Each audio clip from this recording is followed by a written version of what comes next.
Mesdames et messieurs, l'heure est grave.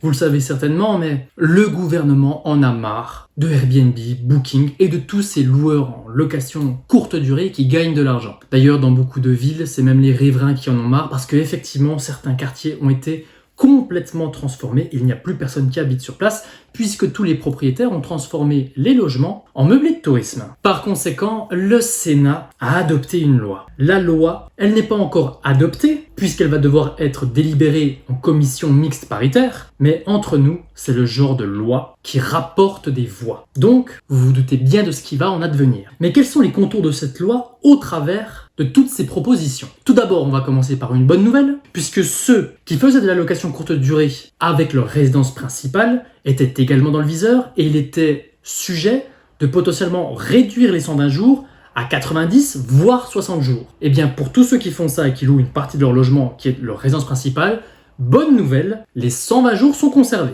Ne vous habituez pas trop aux bonnes nouvelles parce qu'il n'y en a pas beaucoup.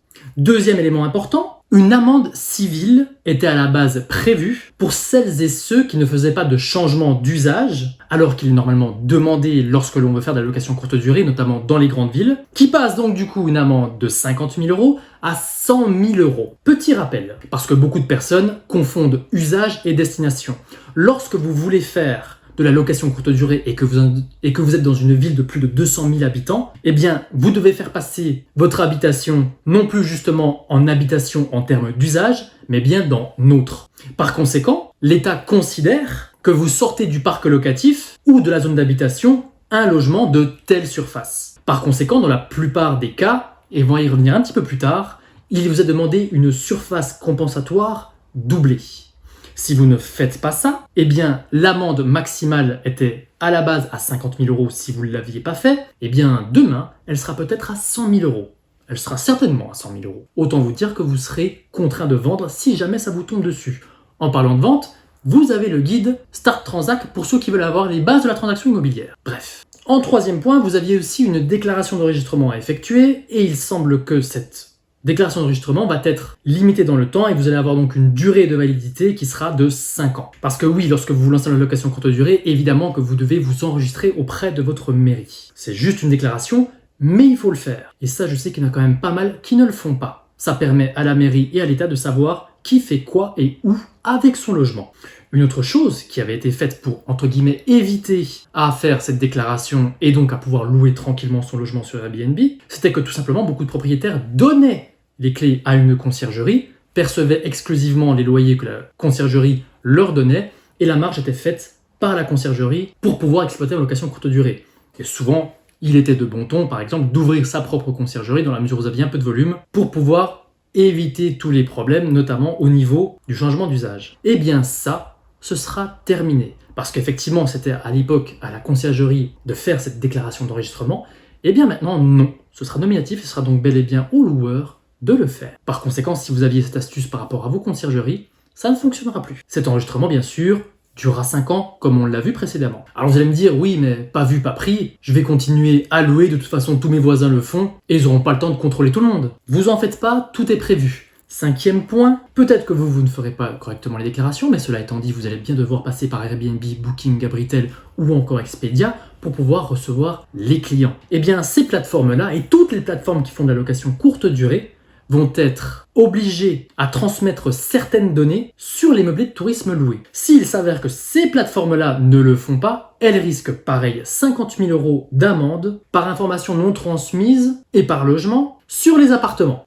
Autant vous dire, et je le sais d'avance, que par exemple Airbnb a déjà mis en place et a déjà prévu de transmettre toutes ces informations. D'ailleurs, que vous le sachiez, Airbnb déjà transmet toutes les sources de revenus que vous pouvez avoir à travers la plateforme au fisc. Donc il y a déjà un échange d'informations qui est effectif au sein de Airbnb. Et bien là, ce sera encore plus large. Parce que effectivement, l'État n'a pas forcément la possibilité d'aller louer, d'aller vérifier chaque loueur, mais c'est bien plus simple d'aller directement taper la tête du serpent. Alors évidemment, pour éviter ce changement d'usage qui est bien contraignant, notamment dans les grosses villes, beaucoup prétendent que cet appartement qu'ils louent sur Airbnb est leur résidence principale, alors que ce n'est pas le cas. À l'heure actuelle, c'est à l'administration fiscale de prouver que ce n'est pas votre résidence principale. Et bien là, ça va être l'inverse, ça va être à vous de prouver que c'est bien le cas. Et donc si lors de votre déclaration à l'IR, vous avez mis une adresse et qu'au final vous dites que celle-ci elle l'est également, vous risquez de vous faire retoquer. Bref, l'idée du 6e point, c'est bel et bien de limiter les fraudes à la résidence principale pour éviter le changement d'usage, bien évidemment. 7e point, évidemment que pour louer sa résidence secondaire, idem, nous sommes contraints d'avoir un changement d'usage. Et donc, dans la mesure où vous ne l'obtenez pas, eh bien, à ce compte-là, les mairies seraient dans la capacité de supprimer votre déclaration de meublé de tourisme. En ce qui concerne l'obligation des meublés de tourisme, en ce qui concerne l'obligation des enregistrements de meublés de tourisme, a priori, ce serait que pour le 1er janvier 2026. C'est le 8e point, donc vous avez un petit peu de temps pour vous mettre en règle. 9e point, toujours le changement d'usage, mais là on va parler un petit peu copropriété. Pour faire votre demande de changement d'usage, il va être nécessaire de faire une demande préalable à la copropriété. Vous ne pourrez pas faire votre demande sans cet accord, et donc les délais pour avoir tout ça seront beaucoup plus longs. Donc attention, lorsque vous allez acheter un lot isolé, pour faire de la location courte durée, il va falloir faire les choses correctement, aller sur des copropriétés qui sont adaptées pour ça, sous peine de quoi, eh bien vous ne pourrez tout simplement pas faire votre activité de location courte durée. Et enfin, et pour finir, 10e point, et celle-ci évidemment elle est très particulière, mais celle-ci on l'attendait depuis un bon petit bout de temps, tous ceux qui ont choisi le microbic. Vous saviez que lorsqu'on faisait du meublé en microbic, eh bien tout simplement vous avez le droit à un abattement à 50%, et à 71% si on choisissait de faire classer son bien. Eh bien, pour les 50% pour les biens non classés, ce sera donc du coup 30%, et pour ceux qui étaient à 71%, eh bien nous allons passer à 50%. Oui, la fiscalité va donc du coup augmenter pour ceux qui ont adopté le microbic. Pour le réel, pas de changement majeur, mais je sais que la plupart des personnes choisissent de faire le microbic parce que tout simplement, ça vous limite beaucoup la paperasse parce que vous n'avez pas de comptabilité en bonne et due forme à tenir. Cela étant dit, je ne vous cache pas que je ne suis pas très fan du micro. Je trouve que le réel est bien plus intéressant à bien des égards, surtout si vous faites des travaux. Bref, vous l'aurez compris, l'État durcit concernant les loueurs de meublés de tourisme et pour tous ceux qui font de la location courte durée. Et le but, évidemment, eh bien, c'est de répondre à la crise du logement que l'on traverse en ce moment. Est-ce que ça aura des gros effets? Honnêtement, ça aura des effets, mais ils seront plus que limités et je pense que beaucoup seront déçus parce que je ne vois pas comment est-ce que l'on pourrait débloquer le marché de la location. Mais en tout cas, ça fait une bonne poire sur laquelle taper et surtout, ça rapporte des voix.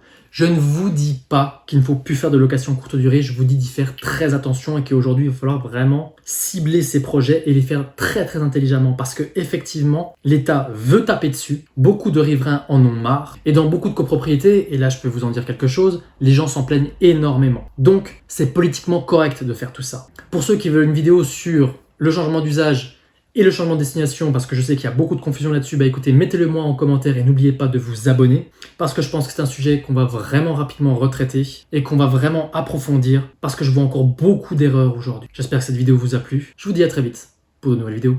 Ciao ciao ciao!